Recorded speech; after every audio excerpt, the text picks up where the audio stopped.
Hi అండి. నేను video ఇది ఆడవాళ్ళ కోసం చేస్తున్నా. ఇదేంటో తెలుసు కదా, స్టేఫ్రీ అంటారు, విస్ఫర్ అంటారు, దీన్నే బోల్డ్ అని పేర్లతో పిలుస్తారు. ఇది ఎలా యూజ్ చేయాలో తెలుసు కదా. దీన్ని యూజ్ చేసినాక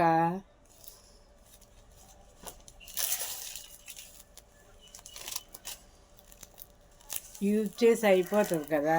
అయిపోయినాక ఇలా పెట్టి ఇలా ఫోల్డ్ చేసి ఇలా పెడతాం కదా. పెట్టినప్పుడు మనకి బాత్రూమ్ సింక్ ఉంటుందా,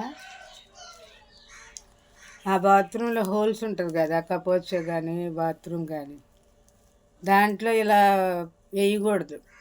వేయటం వల్ల ప్రాబ్లమ్స్ ఏంటంటే వాటర్ స్టక్ అయిపోద్ది, వాటర్ వెళ్ళదన్నమాట. అందుకే దీన్ని ఇలా స్టోర్ చేసి మడత పెట్టి ఒక కవర్ తీసుకొని కవర్లో వేసి మూడేసి దీన్ని జాగ్రత్తగా ఒక మూలన పెట్టాలి. ఎందుకంటే బాత్రూమ్కి వెళ్ళినప్పుడు బ్రదర్ వెళ్తాడు, నాన్న వెళ్తాడు, అందరూ వెళ్తారు. గబిక్కిన ఎవరైనా చుట్టాలు వచ్చినా వెళ్తారు. వాళ్ళు దాన్ని చూసి ఇబ్బంది పడకుండా, అసహించుకోకుండా ఇలా కవర్లో ప్యాక్ చేసి ఒక మూలన పెట్టుకోవాలి. లేకపోతే ఎక్కడన్నా ఎవరు తిరగని చోట పెట్టుకోవాలి. అలాగే మనం బయట పడేస్తాం కదా వేస్ట్, దాంట్లో పడేసినప్పుడు దీన్ని ఏం చేయాలంటే ఇలా వేయకూడదు. ఇలా కవర్లో చుట్టి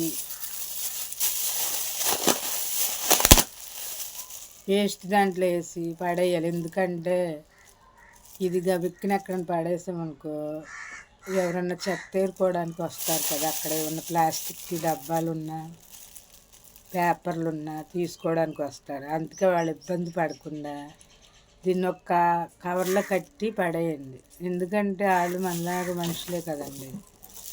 మనం ఎలా ఇంట్లో తండ్రిని, అన్నని, తమ్ముడిని గౌరవిస్తామో వాళ్ళని కూడా, పారిశుద్ధ కార్మికులను కూడా మనం గౌరవించాలి. వాళ్ళు ఒక్కొక్కరు ఒక్కొక్క బిజినెస్ మీద బతుకుతారు. చెత్త ఏరుకొని బతుకుతారు, ఇంట్లో పని చేసుకొని బతుకుతారు, వ్యాపారం చేసుకొని బతుకుతారు. ఎవరికి ఇచ్చే విలువ వాళ్ళకి ఇవ్వాలని నేను ముందు జాగ్రత్త కోసం ఇలా ప్యాక్ చేసి పడేయండి. ఏది పడేసినా వాళ్ళకి బ్యాడ్ స్మెల్ వచ్చి వాళ్ళు చిరాకు పడుగు ఇబ్బంది పడకూడదు. వాళ్ళు మనలాగా మనుషులే కదండి, మనలాగే కదా. అందుకని ఇలా కవర్లో కట్టి ప్యాక్ చేసి మూడేసి పడేయండి. Like, share, subscribe.